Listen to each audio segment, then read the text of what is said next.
Assalamualaikum warahmatullahi wabarakatuh. Anak-anak sehat dan hebat, jumpa lagi dengan channel MF TV. Pada kesempatan ini kita akan belajar tema 8 subtema 3 pembelajaran yang ke-6. Kami ingatkan bagi yang belum subscribe untuk klik tombol subscribe, like, dan nyalakan tombol loncengnya agar channel ini semakin berkembang. Bagaimana kabarnya hari ini anak-anak sekalian? Semoga tetap semangat, sehat, alhamdulillahirabbil alamin. Sebelumnya marilah kita berdoa bersama-sama. Semoga Allah memberikan kepada kita semua ilmu yang manfaat dan keselamatan dunia akhirat. Amin ya rabbal alamin. pembelajaran yang ke-6. Perhatikan gambar berikut. Nah, ini ada gambar seorang nenek akan pergi ke perumahan lestari, namun dia tidak tahu jalannya ya. Buatlah cerita sesuai urutan gambar, kemudian jawablah pertanyaan sesuai gambar tersebut. Nah, ini misalnya contohnya ceritanya.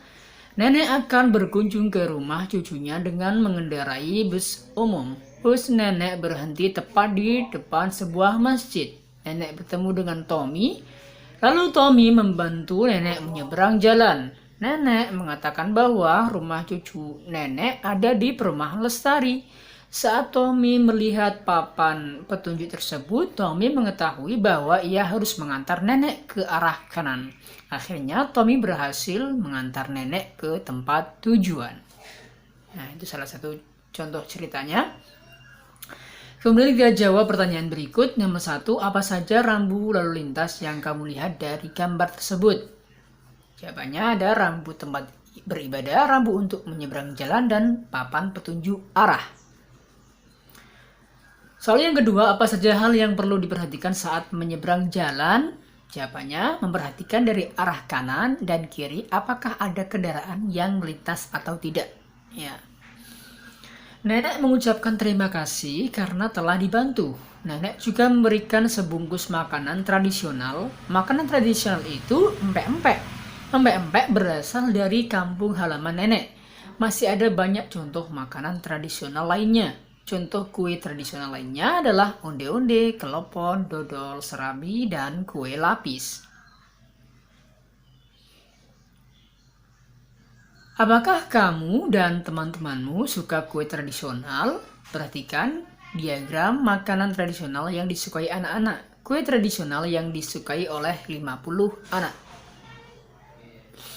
Berapa banyak anak yang menyukai serabi? Ya, kita lihat yang serabi ada berapa itu kira-kira ya, antara 30 dan 40, berarti ada 35 anak. Kemudian berapa banyak anak yang menyukai kelepon? Kita lihat kelepon ya, antara 20 dan 30, berarti 25 anak. Apa nama kue yang paling banyak disukai? Berarti yang paling banyak disukai adalah kue lapis ya. Apa nama kue yang paling sedikit disukai? Adalah dodol. Sesuai dengan diagram tersebut, berapa banyak perbedaan antara yang menyukai kue lapis dengan kue dodol? Berarti kue lapis dikurangi dodol 50 kurangi 40 sama dengan 10. Apa saja yang dapat kamu simpulkan dari diagram tersebut? Nah, kue lapis adalah kue yang paling banyak disukai, sedangkan kue dodol kue yang paling sedikit disukai. Berbagai jenis makanan tradisional merupakan kekayaan Indonesia. Rumah adat dan suku juga kekayaan Indonesia. Begitupun pakaian adat dan agama yang sangat beragam di Indonesia, lambang kekayaan dan kekuatan. Kita harus hidup rukun untuk menjaga persatuan dan kesatuan bangsa. Berilah tanda centang untuk sikap menghargai perbedaan ya. Yang pertama, menghargai teman yang tidak menyukai makanan tradisional ya. Itu tentu menghargai perbedaan. Kemudian belajar dengan tekun, bukan ya. Kemudian yang ketiga, bermain dengan semua teman tanpa membeda-bedakan suku. Ini juga termasuk menghargai perbedaan. Jadi kita harus centang. Kemudian selalu berpamitan kepada orang tua saat akan meninggalkan rumah itu juga bukan ya. Kemudian yang kelima, menjaga ketertiban saat melewati rumah ibadah agama lainnya. Yang ini termasuk menghargai perbedaan. Yang kelima itu menghargai perbedaan, kita centang. Carilah informasi tentang rumah dan pakaian adat Nusantara.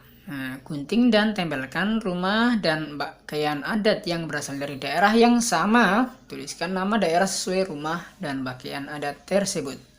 Nah, berikut gambarnya ada rumah adat, pakaian adat, dan nama daerahnya. Yang pertama dari Bali, kemudian yang kedua dari DKI Jakarta.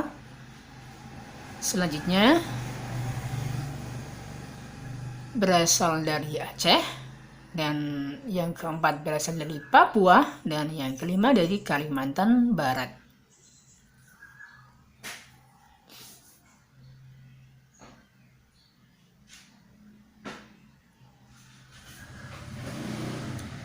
Adakah manfaat dari keberagaman pakaian yang dimiliki Indonesia? Tuliskan pendapatmu tentang manfaat keberagaman pakaian di Indonesia.